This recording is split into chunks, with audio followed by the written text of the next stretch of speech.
Bismillahirrahmanirrahim. Assalamualaikum warahmatullahi wabarakatuh. Innal hamdalillah nahmaduhu wa nasta'inuhu wa nastaghfiruh wa na'udzu billahi min shururi anfusina wa sayyiati a'malina. May yahdihillahu fala mudilla lahu wa may yudlilhu fala hadiya lahu. Asyhadu an la ilaha illallah wahdahu la syarika lahu wa asyhadu anna Muhammadan abduhu wa rasuluh alladzi la nabiyya wa la rasula ba'dahu. Allahumma shalli wa sallim wa barik ala Muhammad wa ala alihi wa ashabihi wa mawalah. Faya ayyuhal hadirun usikum wa nafsi bitaqwallah faqad fazal muttaqun. Hadirin kaum muslimin wal muslimat, jamaah salat gerhana bulan rahimakumullah. Alhamdulillah, mari kita bersyukur kepada Allah, di mana Allah Subhanahu wa ta'ala masih menitipkan keimanan di dalam hati kita. Mari kita jaga sampai akhir hayat kita, karena Allah Subhanahu wa ta'ala berpesan kepada kita semuanya, wala tamutunna illa wa antum muslimun, dan janganlah kalian meninggal kecuali dalam keadaan muslim. Salawat dan salam kita sanjung tinggikan kepada baginda Muhammad Rasulullah sallallahu alaihi wasallam.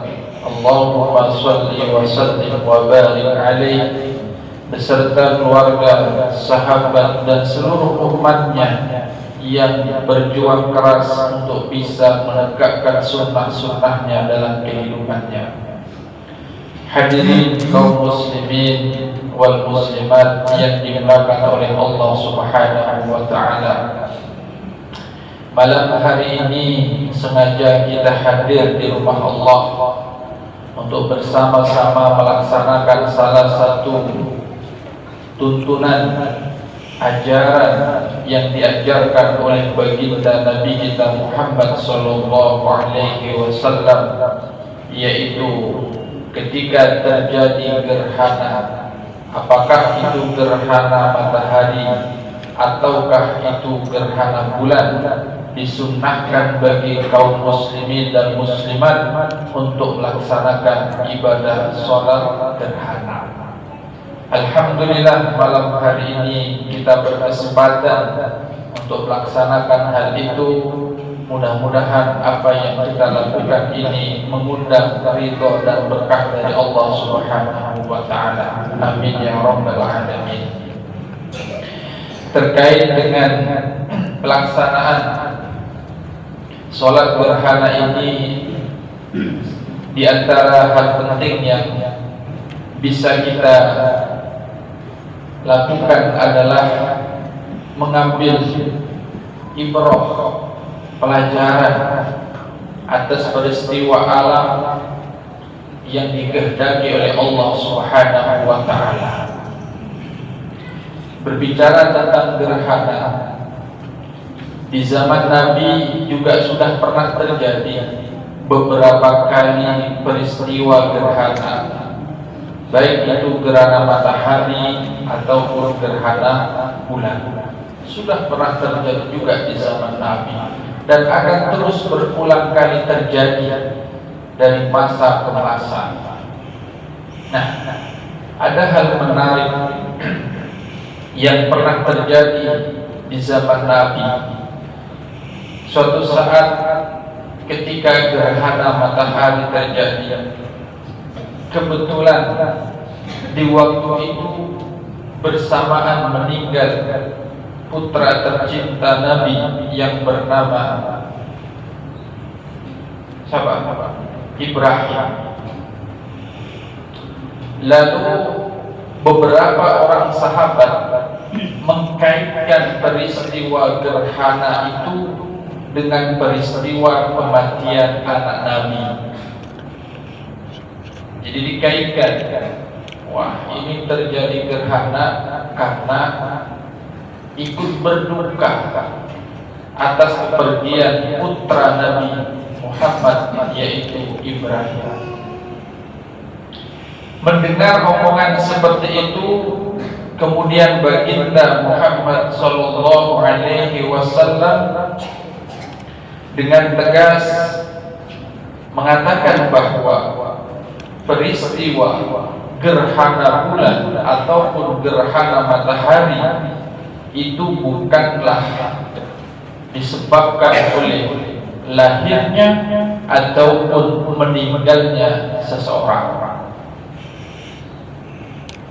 Ternyata pemikiran seperti itu berkembang, Bapak Ibu sekalian. Banyak umat manusia ini yang berupaya mengkait-kaitkan fenomena alam dengan kehidupan seseorang. Yang lebih parah lagi, kadang-kala mengkaitkan fenomena-fenomena alam itu dengan kesialan dan keberuntungan.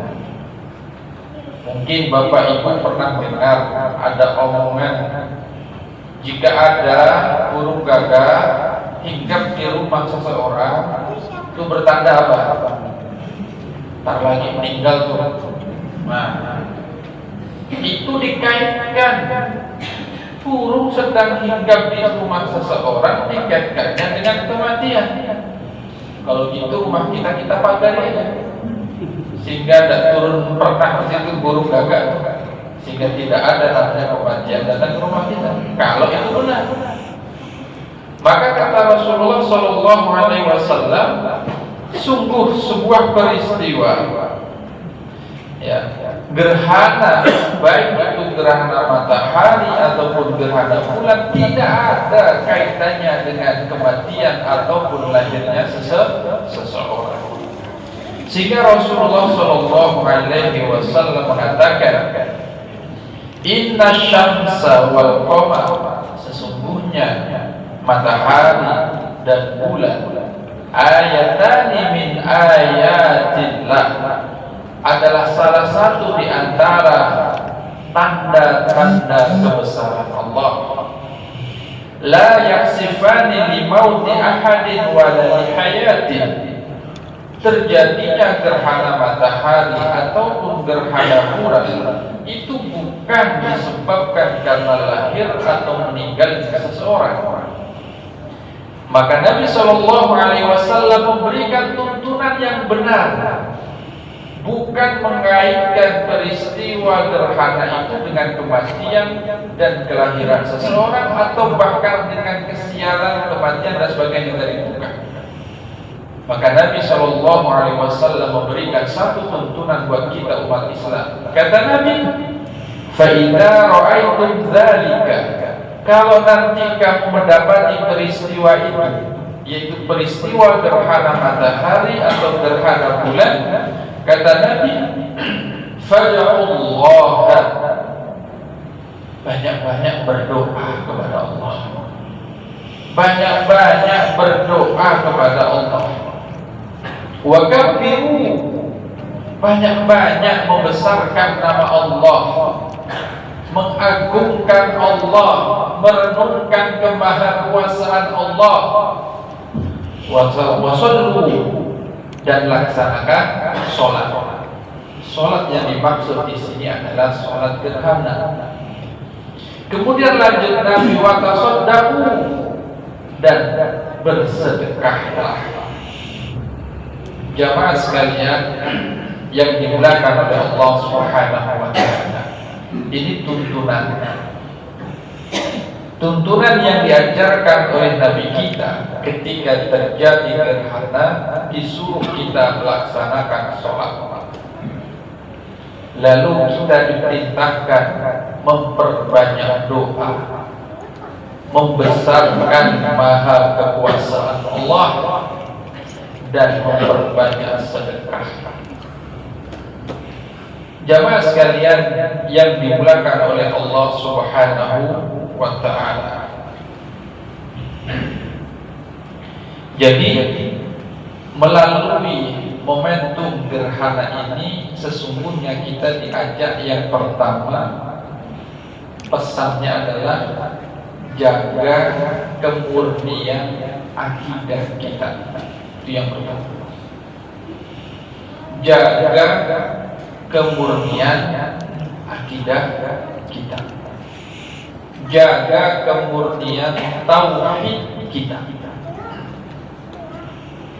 Kenapa itu penting? Ya, dalam beragama ini tauhid itu pondasi, akidah itu pondasinya. Bila umat ini sudah rusak akidahnya, rusak tauhidnya, maka rusaklah bangunan agamanya. Maka dahulu kalau kita membaca sejarah ketika mula-mula Muhammadiyah didirikan, itu sangat dikenal sebagai organisasi dakwah yang sangat konsisten terhadap pemberantasan TBC. Apa itu TBC?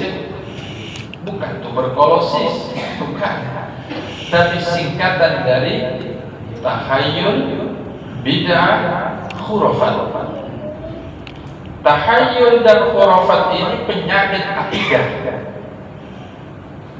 Coba bayangin, ya, dari dahulu sampai sekarang mungkin masih ada mengkaitkan peristiwa kesialan.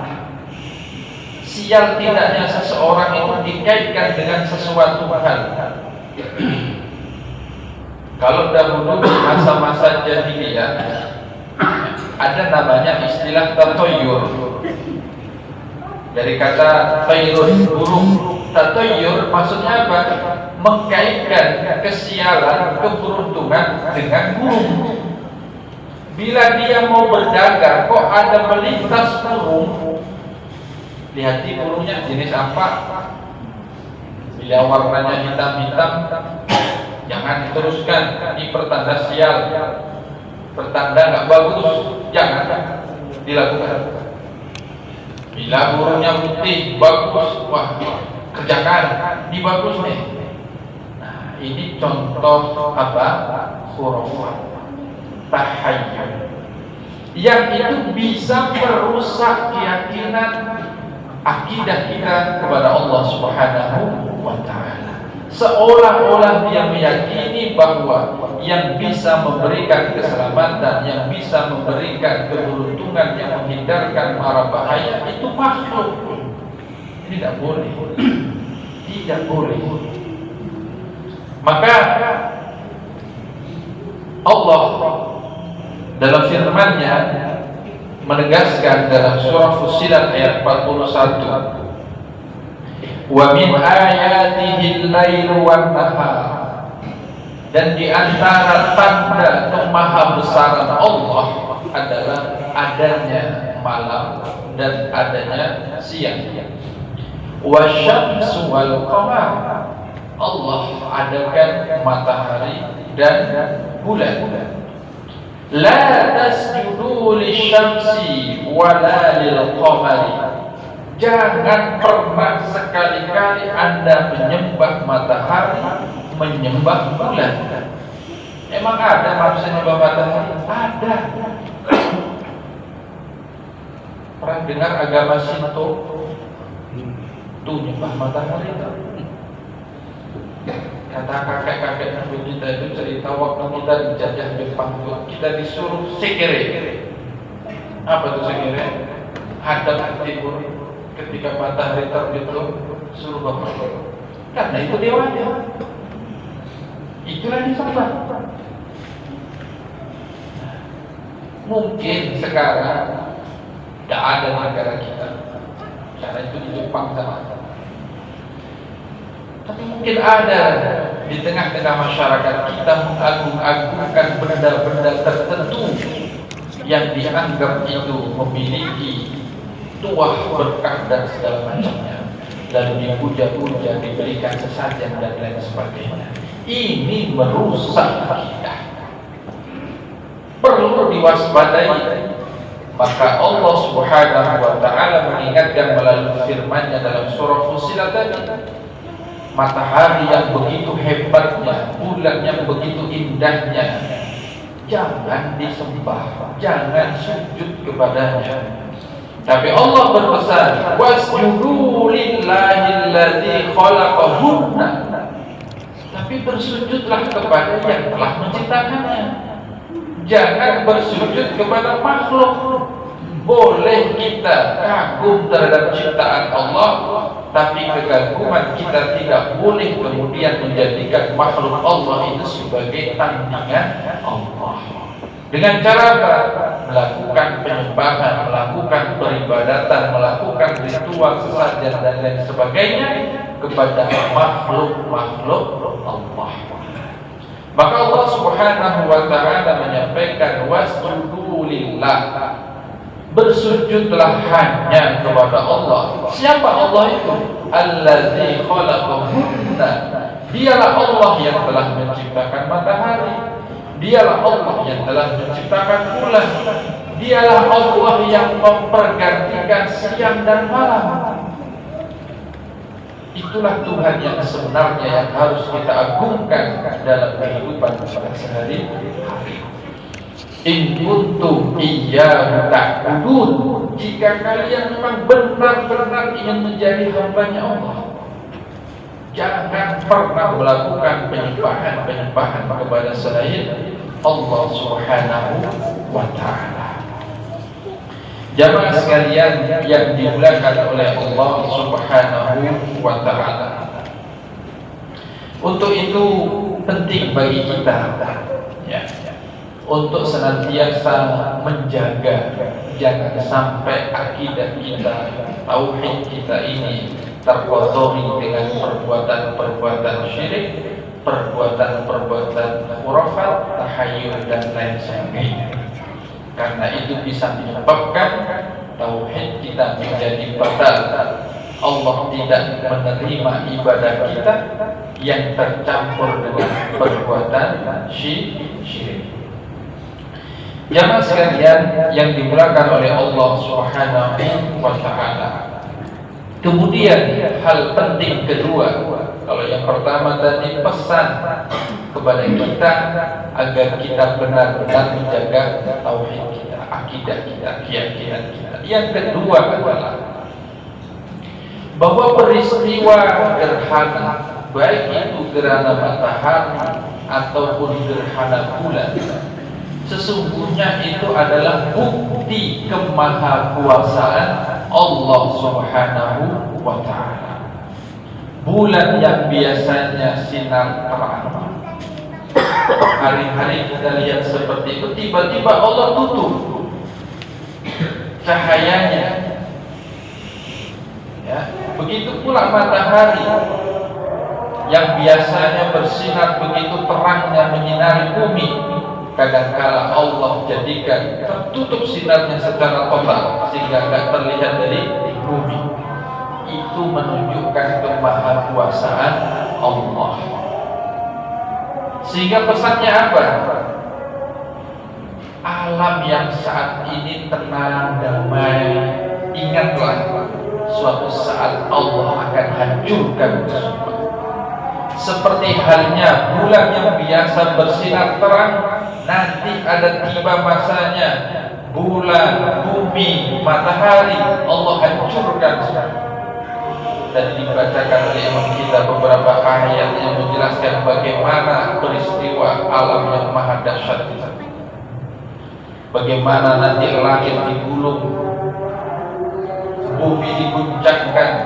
Itulah peristiwa hari kiamat. Maka kenapa kemudian dalam hadis tadi Nabi menyuruh kita memperbanyak doa? Doa apa? Doa keselamatan. Yang kedua, Rasul berpesan, fakabbiru, membesarkan Allah. Yang ketiga apa? Memperbanyak amal. Amalan apa? Salat, sedekah dan lain sebagainya.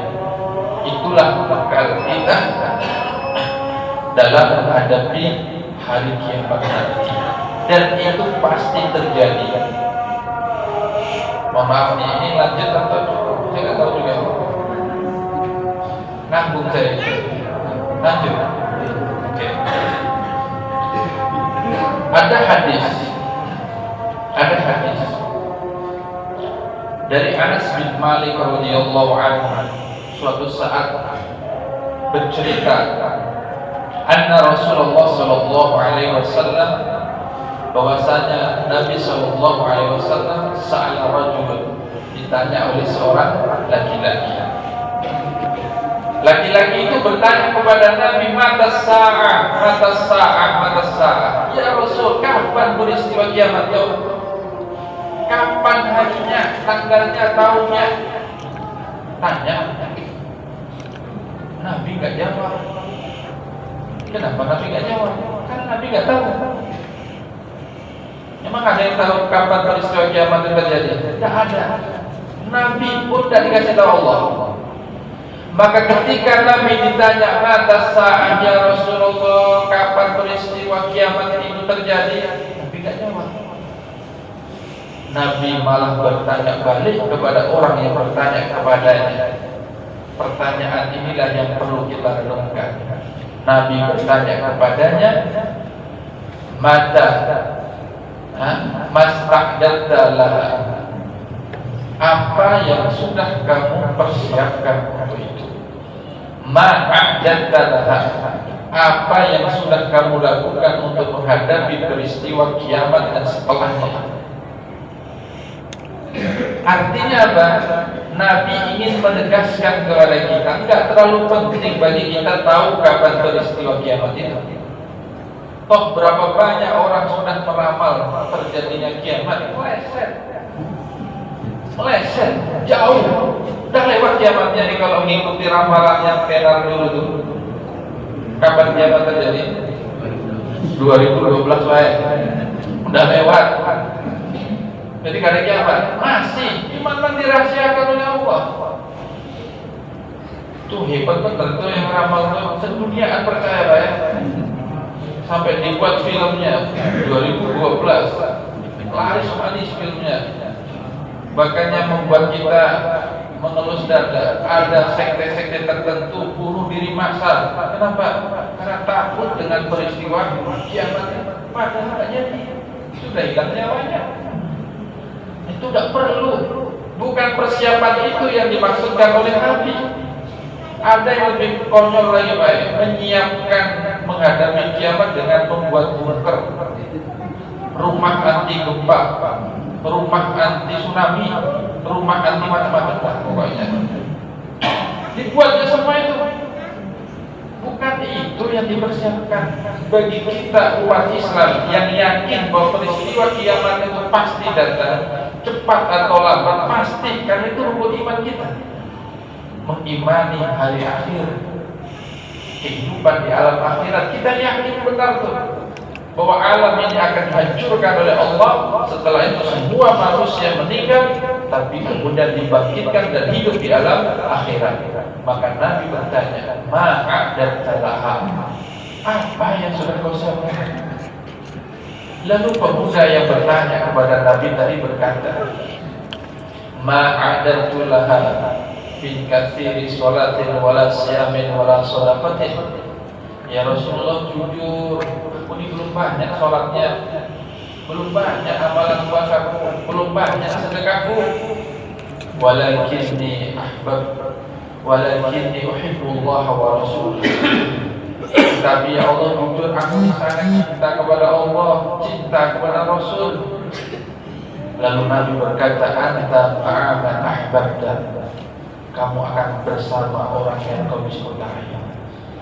Pernyataan Nabi itulah membuat bangga orang tadi, karena dia merasa cinta kepada Allah dan cinta kepada Rasulnya. Cuma cinta itu baik tidak cukup di mulut. Ya, pengakuan cinta itu tidak cukup di mulut, tapi harus dibuktikan dengan amal perbuatan. Maka Allah Subhanahu wa taala dalam surah Ali Imran ayat 31 menjelaskan, Qul in kuntum tuhibbunallah, katakan ya Muhammad, jika kamu mengaku cinta kepada Allah, fattabi'uni, ikuti aku. Aku di sini siapa? Rasul. Jadi kalau kita mengaku cinta kepada Allah, kata Allah, perintah kepada Rasulnya, katakan kepada orang itu, ikuti aku, ikuti ajaran Nabi, ikuti apa yang diajarkan oleh Nabi kita Muhammad Sallallahu Alaihi Wasallam. Apa yang diperintahkan gauli, apa yang dilarang tinggalkan. Ittiba'ur Rasul, bersungguh-sungguh untuk meneladani kehidupan baginda Nabi kita Muhammad Sallallahu Alaihi Wasallam. Kata Allah dalam ayat itu, yuhibbukumullah, pasti Allah akan cinta kepadamu. Yaghfir lakum dzunubakum, bentuk cinta Allah kepada seorang hamba adalah Allah berikan ampunannya. Jadi kalau manusia cinta sama Allah, syaratnya ikuti Rasul. Kalau Allah sudah cinta kepada hambanya, Allah berikan ampunan kepadanya. Ampunan itulah Bapak Ibu sekalian yang kita harapkan dalam hidup ini. Kalau kita sudah diampuni Allah, mudah-mudahan kita berada di surganya Allah Subhanahu wa Ta'ala. Maka Rasulullah Sallallahu Alaihi Wasallam mengajarkan kepada kita melalui cerita Aisyah, Nabi itu tidak pernah kurang baca istighfar dalam sehari semalam itu 70 sampai 100 kali. Itu Nabi Pak, beristighfar minta ampun kepada Allah, ya Allah ampuni aku, ya Allah ampuni aku, astagfirullah, astagfirullah. Itu dalam satu riwayat dikatakan tidak kurang dari 70. Di hadis yang lain tidak kurang dari 100. Itu Rasul Pak. Kada ada salahnya kita hari-hari berbuat salah. Berarti kita harus lebih banyak lagi mengisi hidup kita ini dengan banyak-banyak membaca istighfar. Itu bagian daripada permohonan kita kepada Allah agar Allah senantiasa memberikan ampunannya kepada kita. Jamaah sekalian yang dimuliakan oleh Allah Subhanahu wa Ta'ala, mudah-mudahan yang singkat ini ada manfaatnya bagi kita semuanya. Pertama, saya mengingatkan kepada diri saya juga kepada jamaah sekalian untuk menjaga akidah kita, jangan terkotori dengan perbuatan-perbuatan syirik, syirik besarkah, syirik kecilkah, percaya dengan tahayul, khurafat, harus dihindari, karena itu bisa mengotori akidah kita. Kemudian yang kedua, bahwa melalui momentum gerhana bulan malam hari ini, mari kita menyadari akan kemahakuasaan Allah. Hari ini Allah tunjukkan salah satu kecil kekuasaannya. Bulan yang biasa bersinar terang Allah tutup. Suatu saat nanti bumi yang saat ini tenang akan diguncangkan oleh Allah. Langit yang saat ini indah bila kita lihat ke atas, suatu saat akan digulung oleh Allah, sehingga seluruh benda-benda angkasa saling bertabrakan. Kalau sudah bertabrakan, kiamat itulah terjadi. Dan ketika peristiwa kiamat itu terjadi, yang bisa kita andalkan hanya amal ibadah kita. Maka Nabi bertanya, amalan apa yang sudah kamu siapkan? Salah satu amalan yang paling penting untuk kita perhatikan adalah belajar bersungguh-sungguh mengikuti ajaran Nabi. Apa yang diajarkan Nabi, sekecil apapun itu lakukan jika bisa kita lakukan. Hadanallahu wa iyyakum ajma'in. Subhanallahumma bihamdika asyhadu an la ilaha illa anta astaghfiruka wa atubu ilaik. Assalamualaikum warahmatullahi wabarakatuh.